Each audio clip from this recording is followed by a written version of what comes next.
Hey everybody, this is Stephanie. Here I'm going to give you a tutorial on how I sew these squares together. Now, if you've seen my previous tutorials, especially the one for the smaller squares and the sewing method, it is the same technique. However, just because I want to make sure I am thorough with every project that I create and share with you guys, I am sharing this today. So what you're going to do is you're going to grab some working strands, and you want to pick one of the colors that you chose for your squares. For me, for some reason, I think going lighter, it makes it more seamless. So I grabbed the cream color that I'm working with, is cream white. And you're going to pick a side to go into. I'm so sorry I'm out of camera right now. I will realize that. And I'm just trying to get the working strand into one of the panels. You can choose between start working from your left and work to the right, and you're going to be doing a zigzag formation all the way all the way up. So sorry. My coffee's starting to work overtime already, guys. And I will get into view. I think I'm just struggling trying to get my working strand out off of the bundle. Yes, I was. And I'm trying to get everything in view. So here I'm going to be showing you, okay, how the garter stitch for this pattern worked up. You want to make sure the ridges on this pattern line up. So for instance, the first row, that first garter ridge, when you place it into the needle into that right side, you're going to go to the left of the first garter stitch. And you're going to just make sure they line up. You want that to match, because you're going to be going all the way down this panel, and you want it to look nice and look complete. All right, now we're going into our first little ridge or bumps, the little ladders all the way across our panel. I'm starting off from the left to the right, and I went into there. Now we're going to find our other ridge onto the left side, and you're going to just do this technique all the way up your panel.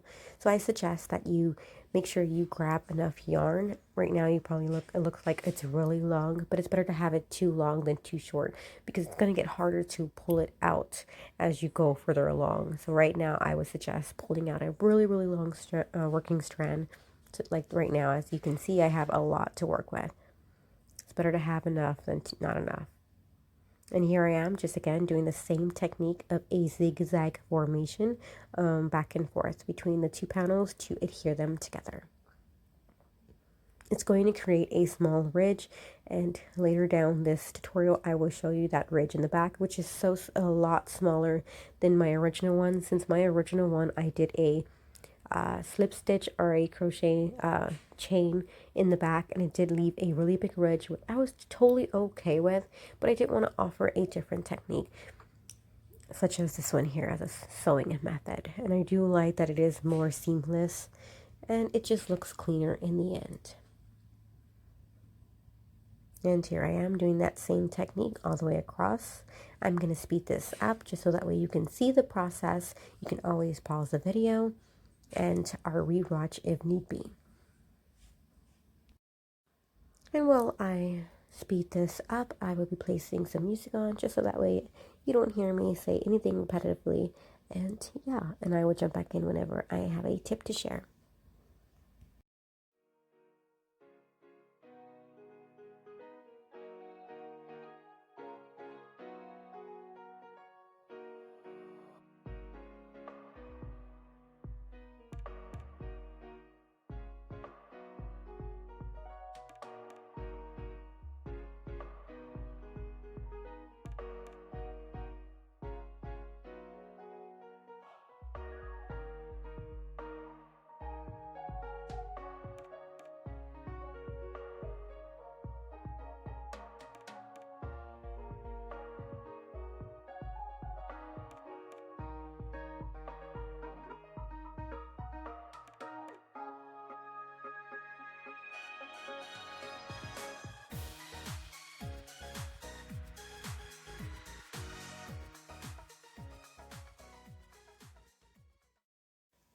Alright, I'm back, and here we are. It's all completed. Our panels have been sewn. Of course, you're going to pause the video to get your panels all sewn together, and you're coming back to go to the end, and this is how I adhere the working strand. I just kind of sew to the other side. I do loop it in, kind of like a knotting it.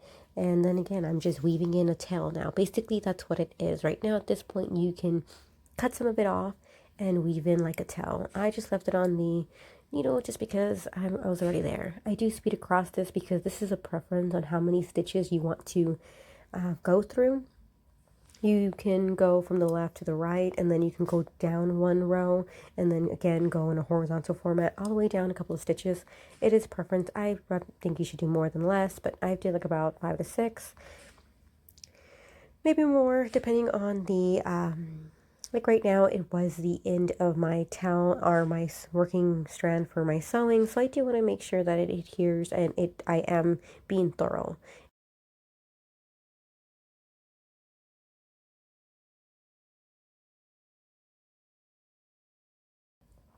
Now we're moving on to all the other tails that are on this project. So again, we have our weaving in our tails. Normally I would do that first. I was feeling lazy this day and it still worked out okay. So right here, I'm showing you again the working strand on the other side of where we started. You have to cut that off and you got to use it as a working strand. So I would weave it in like a regular tail. I would loop it through.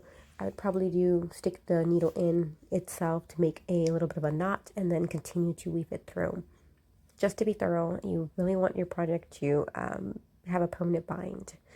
You don't want to have to worry about it. And I'm just doing my weaving in my tails. And you would do this for all your color changing parts of this project. You can go along the stitches. I do a good 5 to 6. I would recommend just being thorough is the best thing, especially if it's a gift or you're selling them. You know, you want to make sure that you don't have to worry about it loosening up within time. And that is how you weave your tails in and you sew your panels together. I would love to see your project, so if you can tag me on Instagram. My Instagram is Steph All Around Crafty. You place underscores in between the Steph underscore all around underscore crafty. As always, thanks for watching. Don't forget to like and subscribe. Until next time. Oh, do have a teaser here. If you are curious about the Buffalo Plaid blanket, that is next. Yes, I'm kind of late to the game. I'm trying to get it done by December just because it fits. However, personally, I think Buffalo Plaid is all winter. It just screams winter to stay warm and fuzzy. All right, well, thanks for watching. Until next time. Bye.